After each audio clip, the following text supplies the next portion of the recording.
ಎಲ್ಲರಿಗೂ ನಮಸ್ಕಾರ. My food and spirituality ಚಾನಲ್ಗೆ ಸ್ವಾಗತ ಸ್ನೇಹಿತರೆ.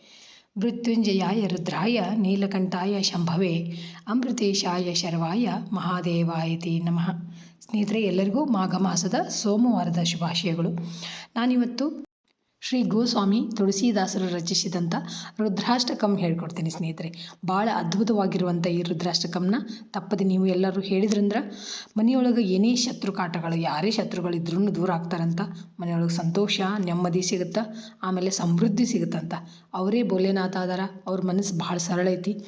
ನಾವು ಅವ್ರನ್ನ ಭಕ್ತಿಯಿಂದ ಪ್ರಾರ್ಥನೆ ಮಾಡಿದ್ರೆ ನಮ್ಮ ಇಷ್ಟಾರ್ಥಗಳನ್ನೆಲ್ಲ ಸಿದ್ಧಿ ಮಾಡ್ತಾರೆ. ಹಾಗಾಗಿ ತಪ್ಪದೆ ಎಲ್ಲರೂ ಭಕ್ತಿಯಿಂದ ಹೇಳ್ಕೊಂಡು ನಿಮ್ಮ ಇಷ್ಟಾರ್ಥಗಳನ್ನು ಸಿದ್ಧಿ ಮಾಡ್ಕೊರಿ ಸ್ನೇಹಿತರೆ. ಬರೀ ಯಾವ ಥರ ಐತಂತ ನೋಡೋಣ. ರುದ್ರಾಷ್ಟಕಂ.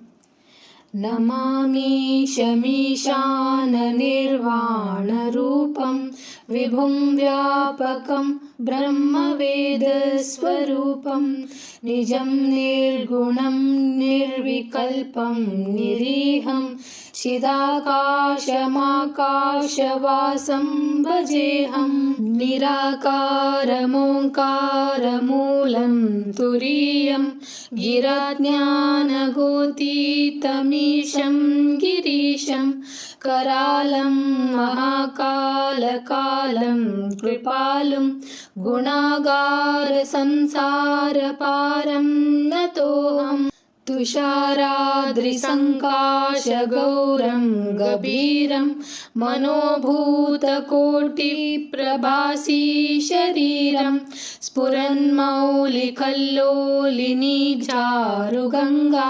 लसद्बालबालेन्दुकण्ठे भुजङ्गं चलत्कुण्डलं शुभ्रनेत्रं विशालं प्रसन्नाननं नीलकण्ठं दयालुं भृगाधीशचर्माम्बरं मुण्डमालं प्रियं शङ्करं सर्वनाथं भजामि प्रचण्डं प्रकृष्टं प्रगल्भं परेशम् अखण्डं भजे भानुकोटिप्रकाशं त्रयीशूलनिर्मूलनं शूलपाणिं भजेऽहं भवानीपतिं भावगम्यम् कलातीतकल्याणकल्पान्तकारी सदा सज्जनानन्ददात